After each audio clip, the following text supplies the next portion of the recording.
చిన్ననాటి కలలను నెరవేర్చుకొని జీవిత లక్ష్యాన్ని సాధించిన కొద్ది కాలానికే ఆమె శాశ్వతంగా అందరికీ దూరమైంది.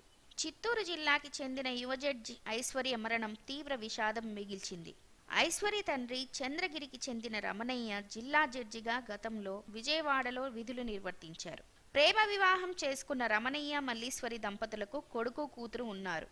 కూతురైన ఐశ్వర్య చిన్నతనం నుంచే నాన్న హోదా గౌరవాన్ని చూసి తనకు అచ్చం నాన్నలాగానే జడ్జి అవ్వాలన్న కోరిక పుట్టింది. దీనికి అమ్మా నాన్నల ప్రోత్సాహం కూడా ఉండటంతో అదే లక్ష్యంగా పెట్టుకుంది ఐశ్వర్య. పట్టుదలతో లా డిగ్రీ పూర్తి చేసి గోల్డ్ మెడల్ సాధించింది. అయితే అనూహ్యంగా తండ్రి అకాల మరణం ఐశ్వర్య కుటుంబాన్ని కృంగదీసింది.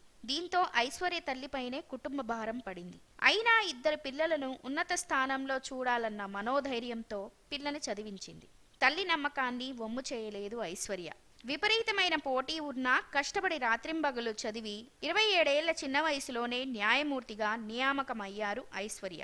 నర్సరావుపేట అదనపు సివిల్ జడ్జిగా విధులు నిర్వర్తించడమే కాకుండా మరో 3 కోర్టుల్లోనూ ఇన్ఛార్జ్ జడ్జిగాను విధులు నిర్వర్తించారు. స్వల్పంగా అనారోగ్యం పాలైన ఆమె అనూహ్యంగా మృతి చెందడంతో అందరూ నివ్వెరపోయారు.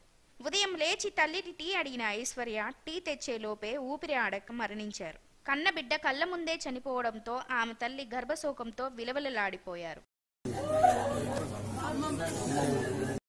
జడ్జి హోదాలో కారులో ఐశ్వర్య సొంతూరు వస్తుందని ఎదురు చూశారు చంద్రగిరిలోని బంధువులు, స్నేహితులు. కానీ అనూహ్యంగా అంబులెన్స్లో వచ్చిన ఐశ్వర్య మృతదేహాన్ని చూసి తట్టుకోలేకపోతున్నారు. జడ్జి అవ్వాలన్న కలను సాకారం చేసుకున్న కూతురు పెళ్లి చేయాలన్న తన కలను మాత్రం తీర్చకుండానే వెళ్లిపోయిందని గుండెలు పగిలేలా రోదిస్తోంది ఐశ్వర్య తల్లి.